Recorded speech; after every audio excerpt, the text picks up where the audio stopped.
चलिए सवाल नंबर 7 है, उस समांतर श्रेणी के पहले 22 पदों का योगफल ज्ञात कीजिए जिसमें d बराबर 7 दिया है और कर 22वां पद 149 दिया है, यानी d दिया है, 149 दिया है, n दिया है ना।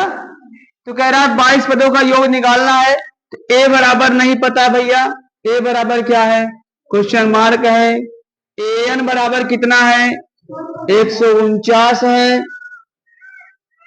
n बराबर कितना है, 22 है, d बराबर कितना है, 7। तो सबसे पहले a निकाल लेंगे तभी तो ऐसा निकलेगा। तो an बराबर सूत्र होता है an बराबर a plus n minus 1 into D.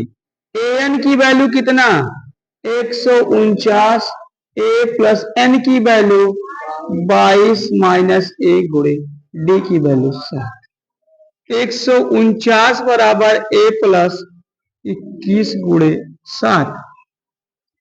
a बराबर हो जाएगा बेटा 149 बटे 21 गुणे 149 माइनस गुणा करा देंगे ना, 7 का नाम 7 7 7 दूनी 14,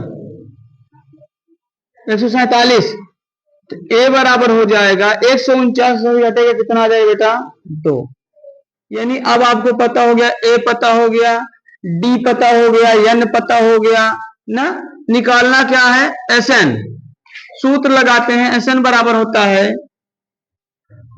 n by 2 2a plus n minus 1 into D.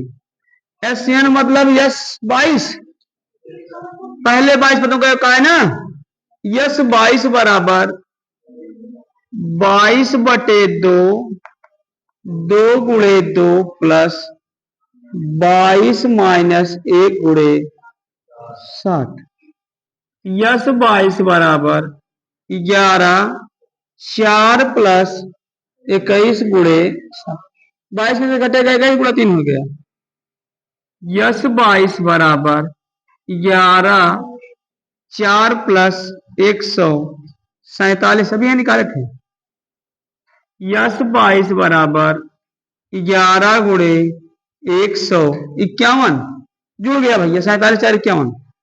तो यस 22 बराबर 11 का नाम 11 11 पचे 55 1 56, 11 का नाम 11 5 16 1661।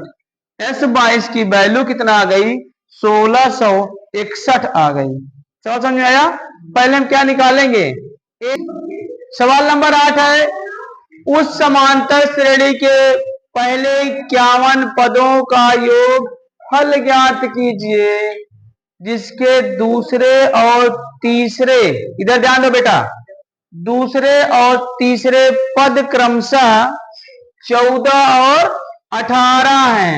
फिर से ध्यान दो एक बार सवाल को।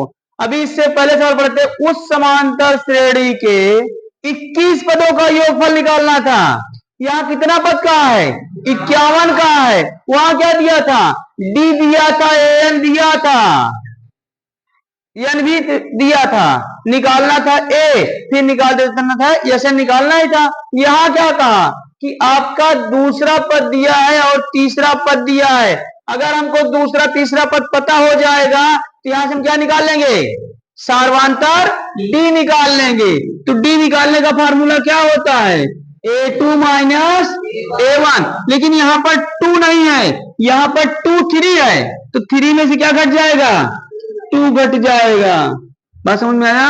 तो d बराबर बन जाएगा 18 माइनस 14, तो d बराबर 4। अभी देखो d निकल कर आ गया, n की वैल्यू कितना, 51 पदों का योग कारण भैया 51 आ गया। अब a निकालना है, a बराबर क्या होता है, कैसे निकलता है, श्रेणी अगर हमको बनानी हो तो a प्लस डी बराबर कितना, 14। क्यों, कहां से आया, क्योंकि दूसरा पद दिया है 14 है और पहला पद नहीं पता है लेकिन सार्वंतर डी पता है। तो दूसरा पद निकालने में क्या करते हैं, a प्लस डी को जोड़ देते हैं। तो a की वैल्यू नहीं पता है, d की वैल्यू कितना 4 बराबर 14, a बराबर 14 माइनस 4, a बराबर फिर समझो एक बार। डी निकालने के लिए क्या दिया था भैया, एक ही चीज दिया था, केवल डी। डी भी नहीं पता है, लेकिन A2 और A3 दिया है, श्रेणी का दूसरा पद और श्रेणी का तीसरा पद। अब श्रेणी का दूसरा पद है 14, श्रेणी का तीसरा पद है 18। अगर हमको डी निकालना होता है तो सूत्र बनता है A2 माइनस A1, यानी पहले दूसरे वाले को पहले वाले से क्या कर देते हैं, घटा देते हैं। बस समझाया। तो यहाँ दूसरा पद मान लेंगे, ये क्या 18 है, पहला पद क्या है 14 है। 18 में हमने 14 को क्या कर दिया, घटा दिया, तो कितना आ गया, 4 आ गया। अच्छा 4 आ गया।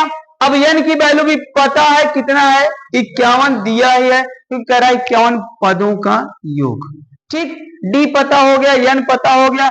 ए निकालने के लिए क्या होता है, श्रेणी बनती है, श्रेणी को बनाना होता है, पहला पद दूसरा पद तीसरा पद, ए प्लस एन, सॉरी ए प्लस डी, ए प्लस 2d, ए प्लस 3d। अगर हमको श्रेणी बनाना हो तो बन जाएगी भाई। ए की वैल्यू पता हो गई 10, 4 उसी में क्या करते जाएंगे, जोड़ते जाएंगे। तो 10 4 क्या आया, 14 आया, 14 में 4 जोड़ा क्या आया, 18 आया, 18 में 4 जोड़ते क्या आएगा, 22 आएगा। लेकिन ये पूछा नहीं है, लेकिन हमको पता तो हो गया ए की वैल्यू कैसे निकली, ए पता हो गया। अब हमको क्या निकालना है, 51 पदों का योग। तो यस एन बराबर क्या हो जाएगा, n by 2a plus n minus into D.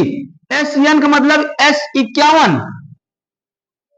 ना भैया, 51 पद ना, 51/2, 2 गुणे ए की वैल्यू 10 प्लस 51 माइनस 1 गुणे की 4, यही होगा। अब यस n बराबर 51/2, 10 दूनी 20, 50 गुणे 4, तो यस n बराबर 51/2, की बात मत करो, 50 को 200, तो यस n बराबर 51 गुणे 220 बटे की 2। समझ में आया, क्योंकि 20 2 से जुड़ गया, यहां कट जाएगा बेटा। एस एन बराबर 51 गुणे 110, तो यहां गुणा करा दो, एस एन बराबर 0 हो जाएगा। 51 11 करना, 11 हासिल आएगा, 11 पचे 55, 1 56। एस एन की वैल्यू कितना आ गई भैया, 5610 आ गई। बात समझ आ रहा है, जिसको